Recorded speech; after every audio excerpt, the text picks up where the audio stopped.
Null સે જલ અને વડોદરાને પાણી પૂરું પાડવાની વાત વચ્ચે ખુદ પાલિકાની મુખ્ય કચેરી જ પાણીના ટેન્કરના ભરોસે શહેરના પૂર્વ દક્ષિણ વિસ્તાર સહિતના ભાગોમાં ટેન્કર આ ચાલી રહ્યું છે। એક તરફ સરકાર નલ સે જલ યોજના થકી છેવાડાના વિસ્તારોમાં પીવાનું પાણી મળતું હોવાની વિકાસની મોટી વાતો કરે છે, પરંતુ ભાષણો અને હકીકત વચ્ચે ઘણું અંતર જોવા મળી રહ્યું છે।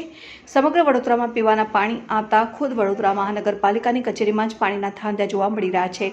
અહીં ફાયર બ્રિગેડની ટેન્કરથી પાણી મંગાવવામાં આવી રહ્યા છે।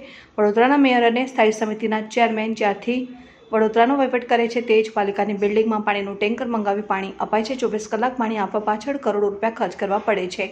પાણીના મીટરો મૂકવામાં ઇજારદારને કમાણી થઈ, પરંતુ પ્રજાને પાણી માટે વલખા મારવા પડી ગયા છે।